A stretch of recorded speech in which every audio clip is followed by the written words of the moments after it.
Assalamualaikum warahmatullahi wabarakatuh. Selamat pagi semuanya. Perkenalkan, nama saya Basmari Adlo.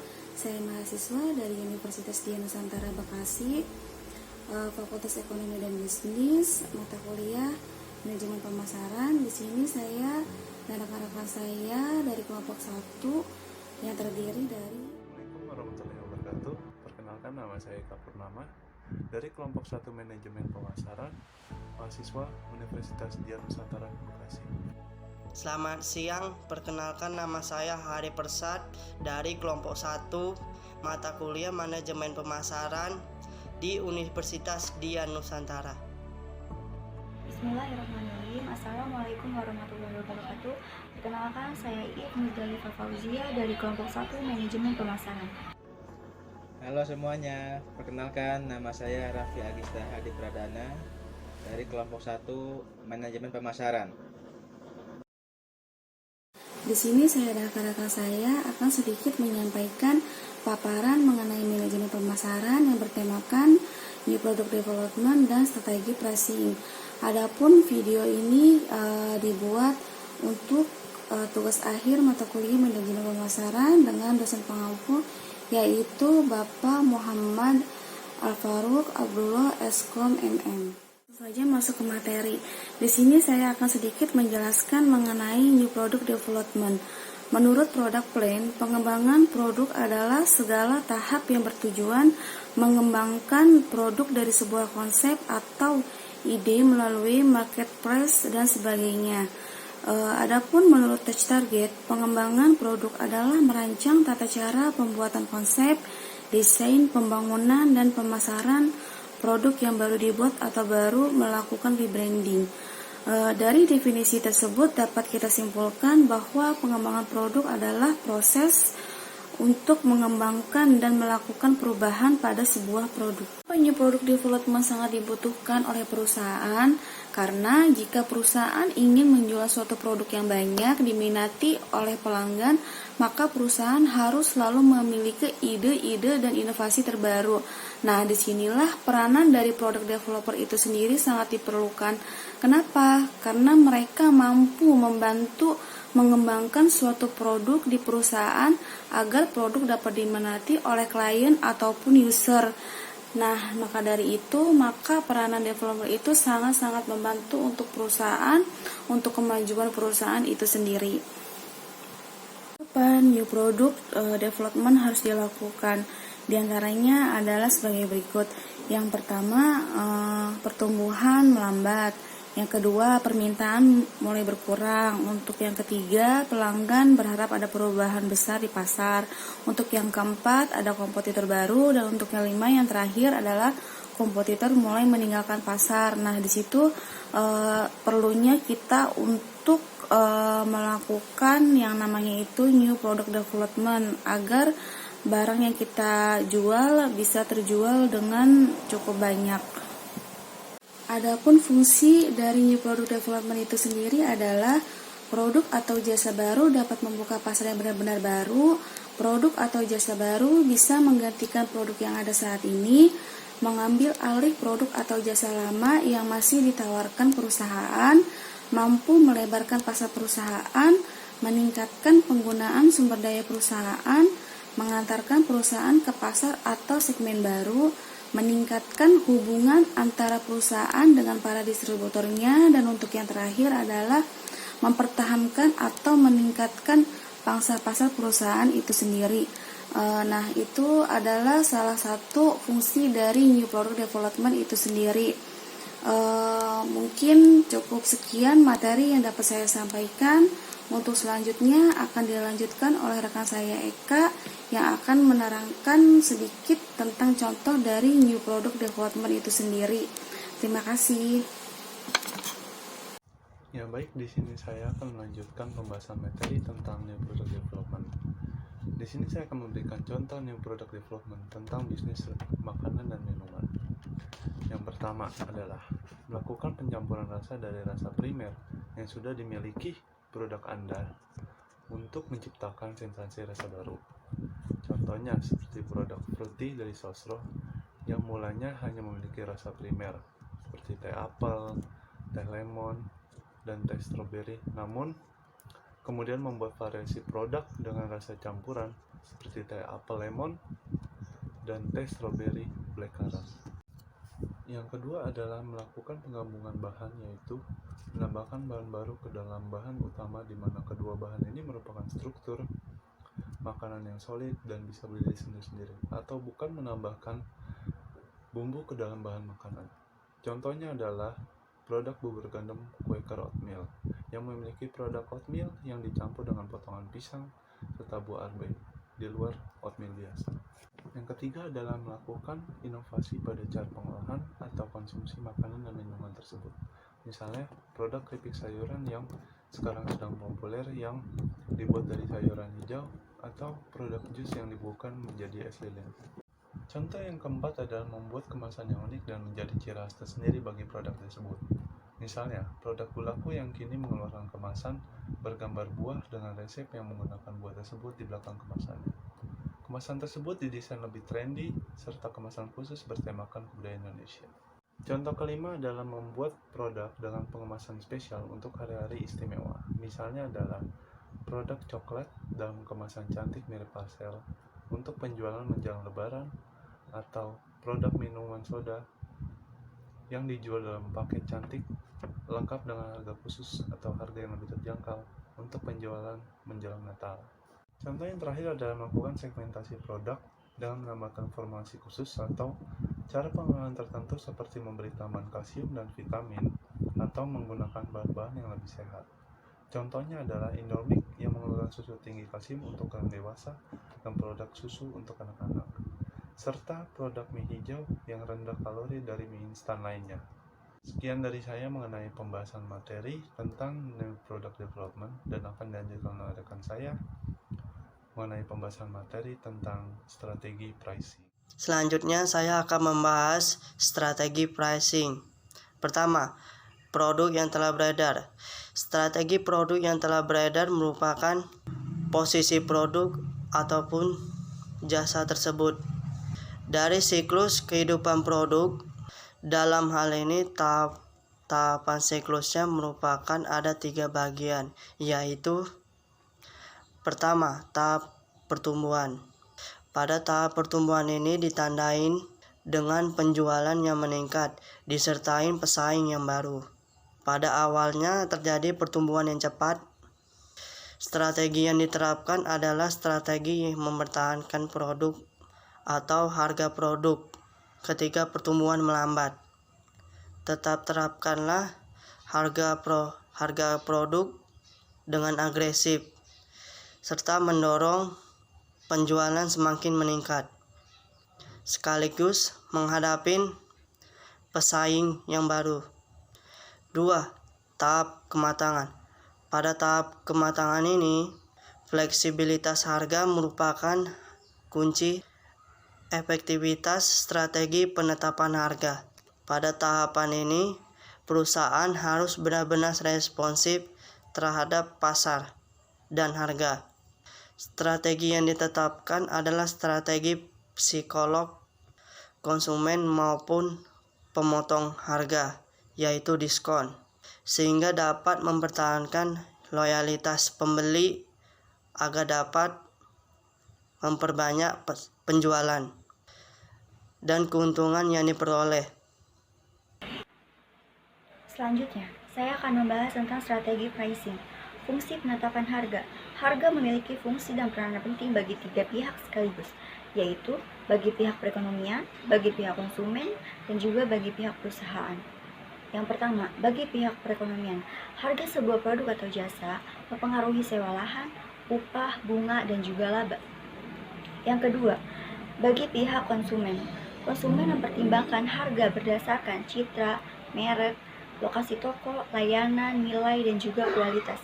Yang ketiga, bagi pihak perusahaan, harga mempengaruhi posisi bersaing dan pangsa pasar perusahaan.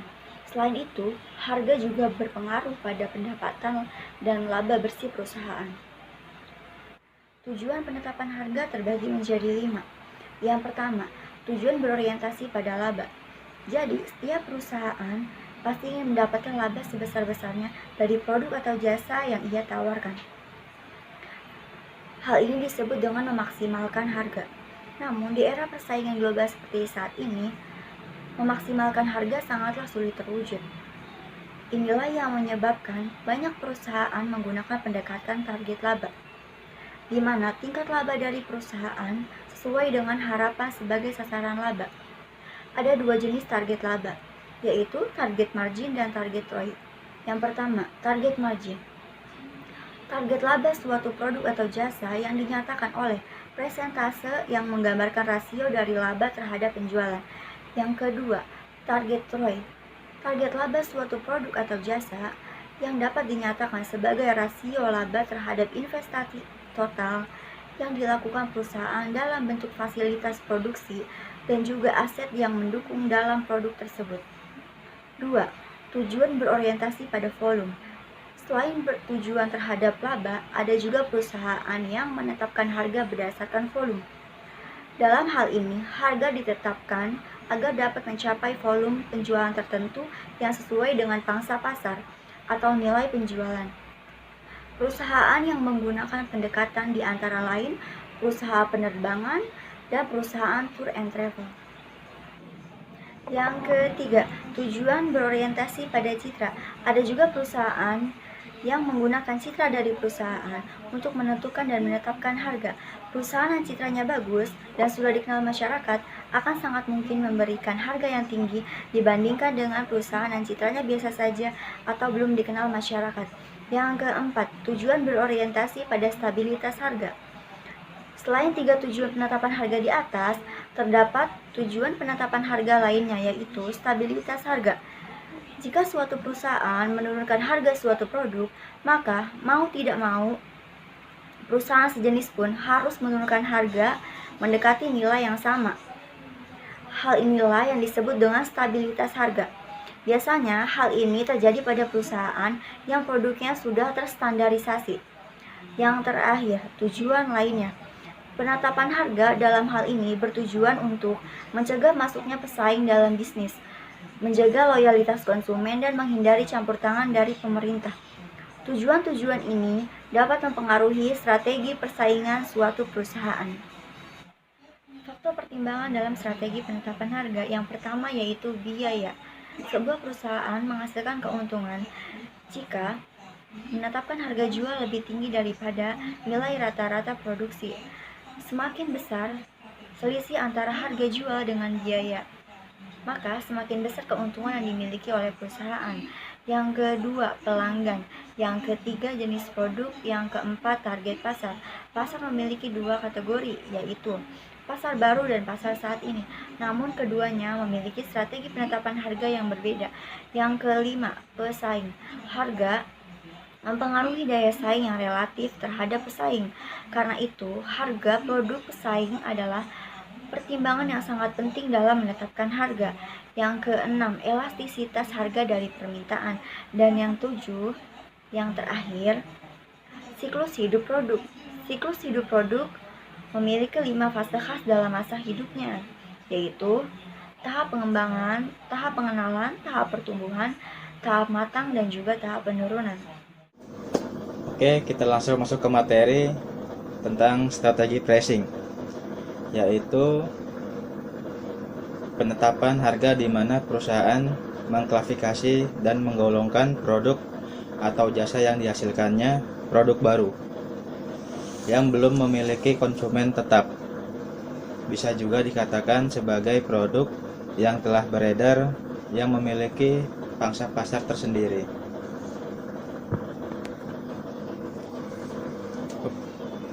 Penerapan strategi pricing dibagi menjadi 3 golongan. 1. Cost oriented pricing adalah penetapan harga berdasarkan pendekatan biaya. Merupakan cara paling umum yang banyak digunakan oleh perusahaan, yakni dengan penetapan harga jual berdasarkan biaya-biaya yang dikeluarkan untuk produksi dan menambahkan suatu persentase tertentu sebagai labanya. Terdapat 3 kelompok dalam melakukan penetapan harga model ini, yakni 1. Cost plus pricing method. Metode penetapan harga biaya plus, yaitu Penetapan biaya yang banyak dilakukan oleh perusahaan produksi.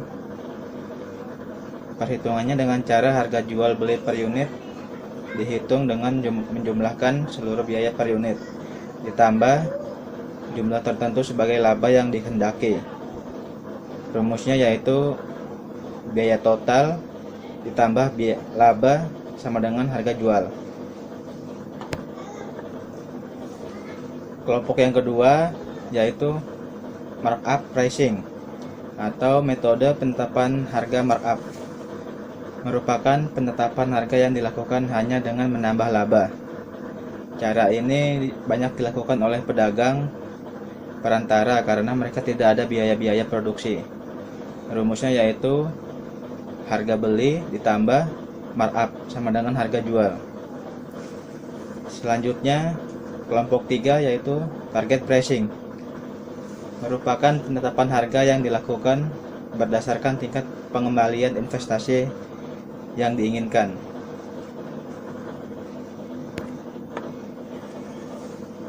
Penerapan strategi pricing selanjutnya yaitu yang kedua, demand oriented pricing. Merupakan penetapan harga berdasarkan pendekatan kebutuhan konsumen.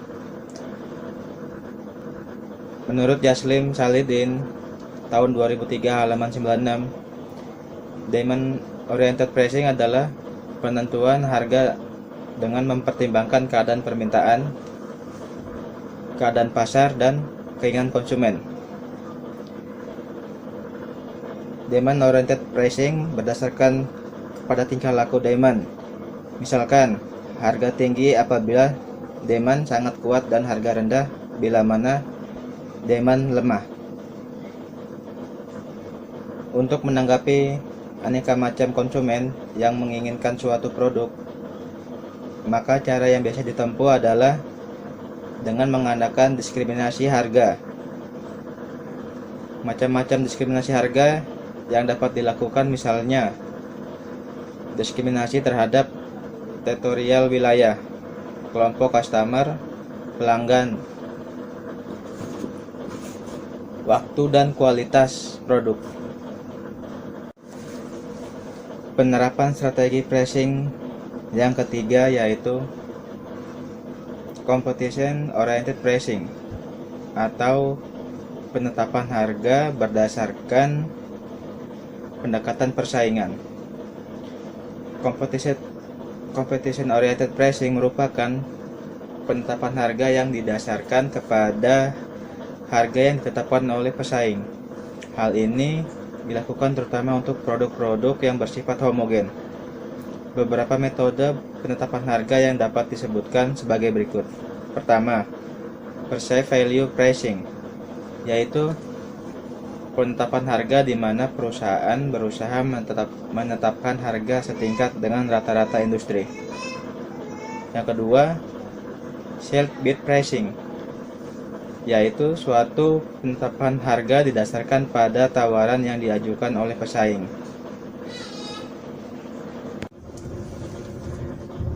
Oke, mungkin itu saja sedikit pembahasan terkait new product development dan strategi pricing yang sudah rekan-rekan saya jelaskan dari kelompok 1. Saya mewakili tim kelompok 1 meminta maaf apabila dalam video ini dan pembahasan materi kurang berkenan di hadapan kalian semua. Akhir kata, semoga kita semua dilindungi dari wabah COVID-19 ini dan diberikan kesehatan serta dapat menjalankan aktivitas seperti biasanya. Assalamualaikum warahmatullahi wabarakatuh. Sampai jumpa di video kami selanjutnya. Bye bye.